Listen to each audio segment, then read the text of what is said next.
This gentleman I'm about to bring in, he has a thriving new church. He has an awesome family. He has 5 Dove Awards, 2 NAACP awards, a Soul Train Awards, and 2 Grammys. He's the one and only, everybody's favorite, Pastor SMOKIE Norful. How you doing, sir? Man, I'm blessed, and thank you for having me on, brother. I appreciate this. Hey, I appreciate you. I'm just really loving, what you're doing, as a pastor, how you launched your church in the midst of even receiving a Grammy. Some people would just keep running with that music. You know what I mean? Yeah. Yeah. So, but tell us about your church a little bit.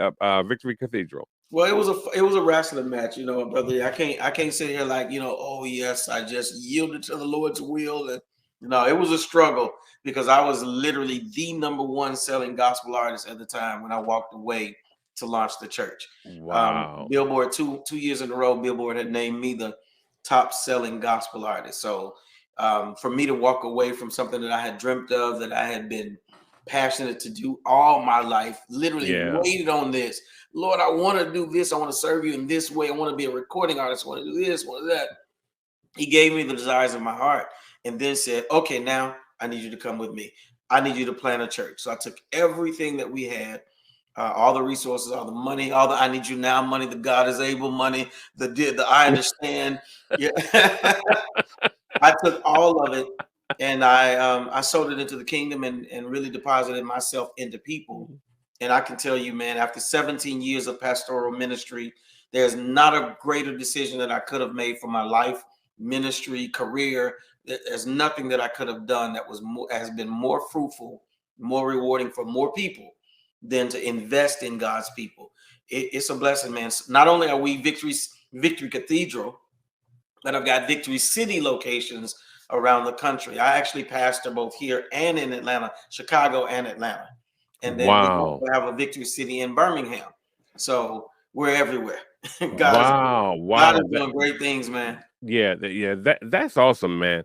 That is awesome. To hear that, to be in those multiple locations, because it takes your time. It takes, you know what I mean. Basically, you want to tell your family, all right, we all going on the road. Yeah, yeah. But so tell me, with this new song that you wrote, which is more apropos to what you're speaking to right now, you basically, I still have you, even after all this stuff that I'm doing for you in Yeah, in the kingdom. yeah, yeah. People get new on me, you have to speak up sometimes. I seen you speak up basically when with Corinne with the Grammy situation. I was so proud of you. I ain't gonna lie to you, man. I was like, I'm beating on my chest like it was me. I felt like Denzel. I'm King Kong. No, because it had to be said, and it had nothing to do with the other party. It just had to do with what was going on and the strings people pull in order to get certain things done. But I was really proud of you in that moment. It really was. Thank you, brother. I'm notorious for picking the fights, but I guess I'm cut out for it. The smallest one in the room, but I'm the one that's gonna fight first. I was hollering. I said, man, okay. Yeah, but this new song though, Still Have You. I love it because it reminds us to keep going on. It reminds us that God is not like us and that he's forgiven. And it reminds us also that that God won't turn his back on us. But tell me, did you write that song and where did it come from if you did? It's amazing, man. I'm super proud of this song, not just because it's a great song that God has favored me to be able to share and to steward, into the earth, but it's a great song and it means a lot to me. 20 years ago, Brother D, it's been 20 years since I Need You Now.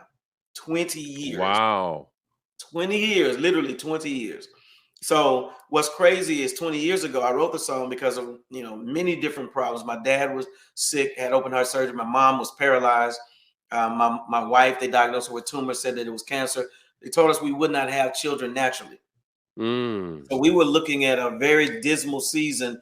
And I sat down and wrote, I Need You Now. Now, 20 years later, don't miss this. My dad is doing 100%. My mom, you can never tell she was ever paralyzed. So all is well. My wife, healthy, whole. But I had 2 miracle babies. I had 2 sons, Trey and Jesus. Ashton. And 20 years later, they sat down with me, the miracle children, The miracle sat baby. down with me and wrote this song. So this was written by me and my sons. we wrote I Still Have You. I Need You Now 20 years ago. I Still Have You 20 years later. And you know, it Yeah. is an encouragement to tell people it doesn't matter how bad it gets, how bad you feel or how dark your season, as long as you have God, you're good. I still have you. I'm good. In my weakness, his strength is made perfect. That's how the song came to be. Wow, wow. Yeah, that is so true. And now, especially in an age where God is really showing us his grace, because you know we're in the end times pretty much, you know, Amen. and he's showing us basically it really is by his grace. He really is, you know, no pun intended with Kirk, but he really is the scapegoat. You know what I mean? Yeah. So, Yeah. you know, Yeah. you know, people don't really understand that. Like, hey, we just lay it all on him. It's not God's looking at him, not really us, because Mhm. we're covered in the blood. We forget that. But yeah, so I'm as I said, I'm just loving what you're doing. You know, you performed at Carnegie Hall, and how was that for you? Man, Carnegie Hall was a dream come true for me. You know, I've done a lot of things. I've performed everywhere: White House, the Black House, the Crack House. I've performed wherever God graced me a microphone and opportunity. I'm gonna sing for Him. Period. You know, so I've Oh literally. man, But Carnegie Hall was when I was a kid. I heard the Winans record live at Carnegie Hall amen, many years ago, and from that day forward, I had determined in my heart I want to do that. So it's just a testament that even if it hasn't happened, and this is encouragement to somebody, if it hasn't happened yet, it does not mean that it will not happen. I amen. had to wait 40 years for it to Jesus, actually happen. But thanks be to God that I was able to add that to the list of things that He's favored and blessed me to be able to do. So it was a phenomenal experience to have a standing ovation at Carnegie Hall. You know, I walk wow. around like, you know, I put my little scarf over my neck. I'm somebody now. You gonna stop wearing the ascot? Oh yeah, I got to put my ascot on. I'm somebody. I've worshipped in Carnegie Hall. Oh man, that's wonderful. As I said, I'm just loving it. But now you know you have a new album about to drop. So tell me, who's on there? Who's featured? And did the Miracle do the Miracle 2? Did they help you write any other songs on there? They did. So, you know, every project for me, I've actually been blessed to have something for everybody. So I'm in love with what God is doing in this project in this season. And Hmm. again, I actually considered myself retired. I Hmm. thought that I was not going to record anymore, and I was content with that. It is my Man, sons who pushed me to record again. They're the ones who sat me down. And they're doing huge stuff. They're working on a song now with their Uncle Tony for the World Cup. They've got wow. major R&B artists and hip hop artists that they work with on a regular basis. I mean, like literally, they're doing huge stuff. But they sat me Wow. down and said, "Dad, we want to work on a SMOKIE Norful record. We want to be able to say we worked on and we won awards on a SMOKIE Norful record." And so I couldn't deny them that. It was a catalyst, pushed me back in. We started writing. So yes, they've written more songs. They gave me a fresh edge. I cannot wait because I was like, wow, this is me. But Amen. it's Amen. authentically me, but it's also relevant and current in sonic quality to what you hear now in their generation. So I mean, it's huge songs and huge opportunities. I've got a mega producer that I'm working with now, and he's my Really? friend, and that's Kirk Franklin.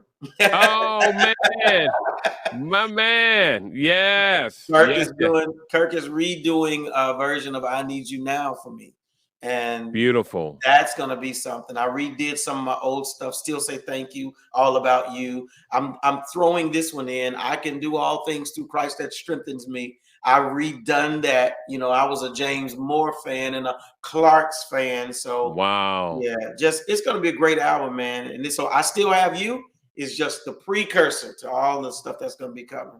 Yeah, yeah, I love it. I love it. I know I got to wrap up. But I want to ask you one question. I have to know this. Now, I heard Okay. you know I was listening to a couple of your sermons, but one I listened to, you had brought up you had brought up Fred Sanford and Aunt Esther in there, and it was really funny and how you used it, but it was so powerful at the same time. But I want to know in the age of we using all these different colloquialisms and everything and different metaphors, did you ever use "you don't want to smoke"? I mean, you had to use You had to use it. You got to tell me. Did you? I mean, it's crazy, man. No, I've never used that metaphor, but I'll tell you this. I am working on a podcast right now, and one of the segments is Smoke in the City. Oh, see, there it is. That's as close as we come to You Don't Want the Smoke. As I use one of the segments is, it's some Smoke in the City where we deal with the hot topics and the critical moments. So, but beyond that, nah, I never used it. No, man, I love it. I was like, man, when are you gonna use them? I'm looking. I'm like, man, where is it gonna come?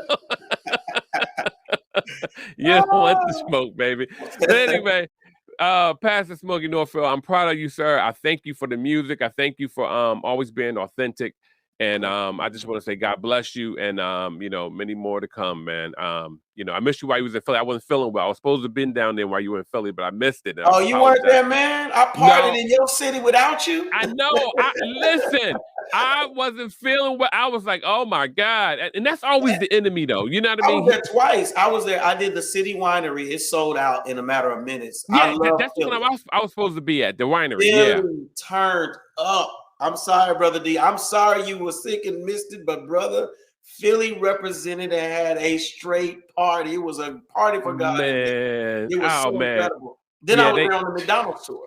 So I was there twice. So Get out. Okay, I must be missed the second thing then. I'm sorry, man. I'm coming back. Don't worry, because Philly. I'm in love with Philly. I am not lying. Hey, no, I keep telling you, man, you're a legend. You think I'm playing with you. I'm not. I know you may take it in jest, but I'm telling you, it's just some things God put on people. You can't help it. You just got to receive it and keep walking in it. You know what I mean? So to God be the glory. I receive that, Brother D. And Philly, Philly, you happen to make me the legend, according to Brother D. So I love y'all. Amen. Hey, look, take care, sir. Nice seeing you, and great music. I love it. Thank you so much. All right. Good night. Bye.